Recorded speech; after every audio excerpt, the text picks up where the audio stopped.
my first reaction to watching him was like, oh, he's smooth. And there are things he has to work on. No shit. All right. We're talking about the good things right now. Okay. Yeah. The one play that was beyond sexy to me, yeah, like basketball porn status, as you've called in the past, was one sequence in the third game where he hits a turnaround jumper in transition. He switched out on a guard in a pick and roll. Keita's the big, comes up and shows, and the guard's going for the lob to the big man, rolling to the basket. He saw that Keita was coming up. He read it perfectly, knocks the lob away, gets the ball behind the back with the dribble, up the floor, quick, quick, fast break pass ahead, and then it ends up leading to a made three-pointer by him. And I'm like, that sequence was just gorgeous, and it just shows you kind of what he can do on the floor. And it shows you, obviously, his knowledge of the game and understanding, just making the right choice, right? Like, for example, like Deuce, you talk about that moment. There was that time when he just had a rebound off the rim, boom, pushes it down the floor, no one's stopping him, and goes all the way to the rack, right? Just making the right decision. Being able to go from rim to rim with the ball is exciting. But not only that, you and I also touched on the way that he was playing with Nimi Keita out there. Another big, right? How many times have people have talked about like, hey, playing those two together, and also like, is that going to crowd things up? How are you going to go about things?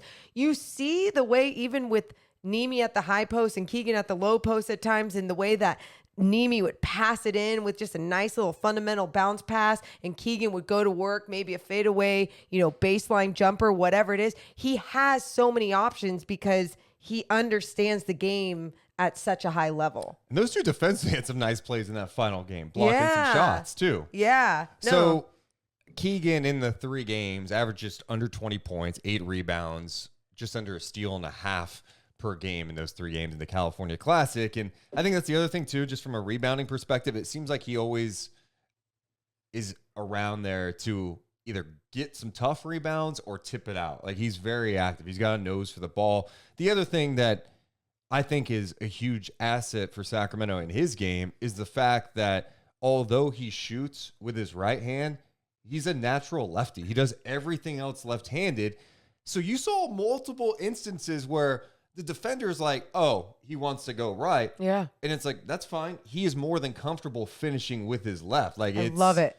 Way comfortable. He's very strong with his left. It's an underrated thing. It's a huge skill to have. I feel like people talked about it at times in their mock drafts and would like throw it in there. They talked about his dad having the same thing when he would play. So it just kind of runs in the family, whatever. But really watching it out there, being executed and showing how it can screw up defenses, it's like, this is something he's just going to get better at. If a coach can bring more and more and help develop him at this NBA level and truly understanding like how important it is that he can go both ways, even though he shoots right.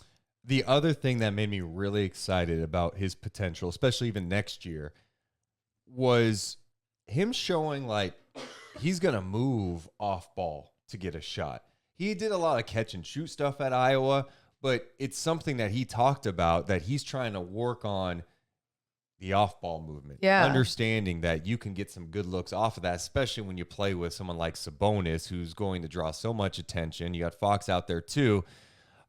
He said after the game at the California Classic in Anthony Slater's piece, in Iowa, I was more of a stationary catch and shoot, swing to the corner kind of guy. So for me to come off screens adds another element to my game. He said that was an emphasis of his during the pre-draft process. So that to me changes so much that who are the most fun teams to watch in the league? Think about the off-ball movement that Golden State has. Right. The ones that move. It's sexy. It makes the defense have to react. They're reacting to Fox drive, and they're reacting to Sabonis. And if you got guys moving around like crazy, that could lead to some fun things for Sacramento and open up the offense so much. And screw everything I said in the beginning of this podcast about him not having sexy-ass highlights. What about that? What you talk about him moving and coming off a screen, that one that we both saw in his third game, it was him juking his guy one way. He went left. He juked him left to come off the screen perfectly. But the way that he stepped into his shot,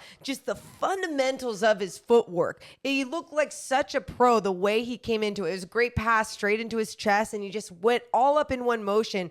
And that play alone was like, oh, you set him the right screen, but he's also a guy that understands how to come off the screen the right way, his timing of it. There's so many times you see guards in this league, especially, that just like lazily come off of it or don't understand how much more effective it can be if you come straight off the shoulder and understand how to lose your guy. Yeah, I think he showed a little bit of everything in the first 3 games. I'm eager to see what it looks like in Las Vegas for Summer League that starts for Sacramento on the 9th. I think defensively he did some nice things, as we detailed on that one pick and roll coverage where he broke up the lob. There are going to be some tough matchups for him. And I think you saw that even against the Lakers, Paris Bass, who's a pretty athletic guy, beat him a couple of times. And there are going to be certain matchups for him. And this is why I think he's a 4. Jordi Fernandez even kind of alluded to that when he's like, yeah, he's more of a 4-3 versus a 3-4. I completely agree with it. Now, could he work on it, work on his movement to become a better defender of small forwards? Yeah, I think he can. I don't think he's totally there yet. And that's fine. He's a rookie. Yeah. And that's the fun part about all of this too, is because in that second game when he did not play as well as the first game, it was one of those things where I was waiting for Kings fans to be like, oh man, see, it's just like one game, everyone gets excited. No. He's not a superstar. He's a rookie, and he's going to have those moments. Yeah. He's going to have much more of those moments than the good moments at times. And he's going to need those moments to grow from. And he seems like the type of athlete, the type of player that wants to grow from those flaws, from those mistakes.